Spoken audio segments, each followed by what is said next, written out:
All right, thanks, Kelly. We're keeping with our Valentine's theme. We're talking with cardiologist Dr. Mark Cohen this morning. And Dr. Cohen, what are some things folks can do to keep heart healthy these days? You know, there's lots of rumors, lots of things going on out there. You need to take this, you need to take that. Break it down for us. What do you really need to do? Well, I think the most important thing for everybody is to try and stay active, to get 30 minutes of aerobic exercise at least 3 or 4 days a week. Try and follow a low-fat diet.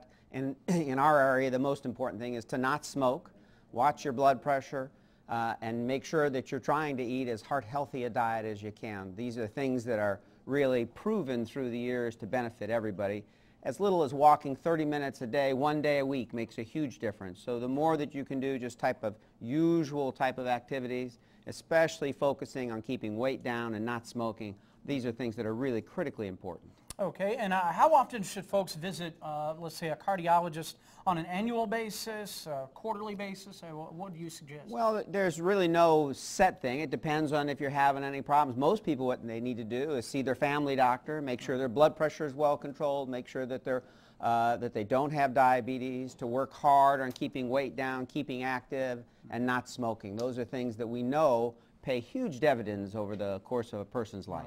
And does cholesterol become a concern when you're talking diet, red meat as opposed to maybe poultry or fish, or is that really a concern? It always is, and that's part of the heart healthy diet. You can go to the American Heart Association website and find recommendations. We're usually focusing on eating fish at least twice a week, trying to eat a low-fat diet, more focused on the fat content of food than on cholesterol content.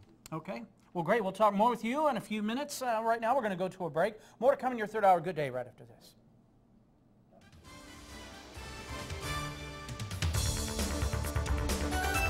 All right, back talking with cardiologist Dr. Mark Cohen about heart health. Now, we talked about things folks can do to prevent heart disease and make their overall heart health better, diet and the like, exercise.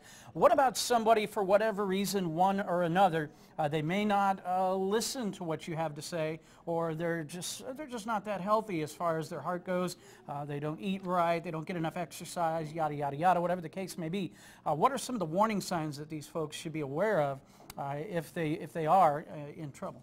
Well, we always tell people if you have any type of discomfort anywhere between your Adam's apple and your belly button, if it doesn't go away, especially if it makes you nauseated or sweaty or pressure in the chest, those are warning signs of big heart troubles like a heart attack. And so you can't ignore those kinds of things. Now, there are a lot of different things that can cause that. So if somebody feels really ill, the most important thing is to get to the emergency room and get checked out fairly promptly, and not to just stay at home trying to put up with it. Right. Okay, so I guess time is of the essence whenever something like that occurs. If somebody's having a heart attack, we need to get you, hopefully, as soon as the onset of symptoms, preferably less than an hour, but certainly in less than 4 hours. And you know, the fact of the matter is half the people that have a heart attack in this country never make it to the hospital. Right. And the average time that people wait until they seek assistance is around 2 hours. So you're kind of missing your golden opportunity to get help at a time when it can do the most good for you.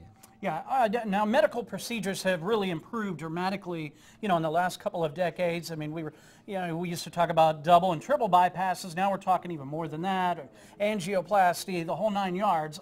How are things improved, but yet you don't want to let people know that they can go ahead and not be heart healthy, but this is here to save them. But how have things improved as far as that goes? Well, the big mainstays for everything these days are drugs, but the things that you mentioned, angioplasty, stenting, bypass surgery, certainly at a level that's far more sophisticated than it was 20 years ago, easier to apply those techniques, and they work very well. But the most important advances that have caused a drop in overall heart disease in our society are medications like the statins, aspirin, things called beta blockers, ACE inhibitors. These are drugs that we know help people be heart healthy. Of course, you have to go to your doctor, find out that you have high blood pressure or diabetes, and then you have to actually take the medications for them to work.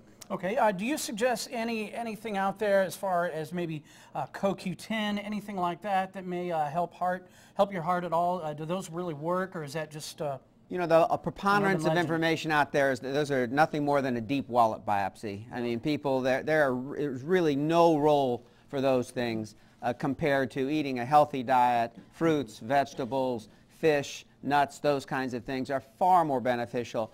People think you can take that stuff and put it in a pill and it helps you, and there's really no big evidence that any of those things are of any benefit whatsoever. Okay, well, good news to hear that from you.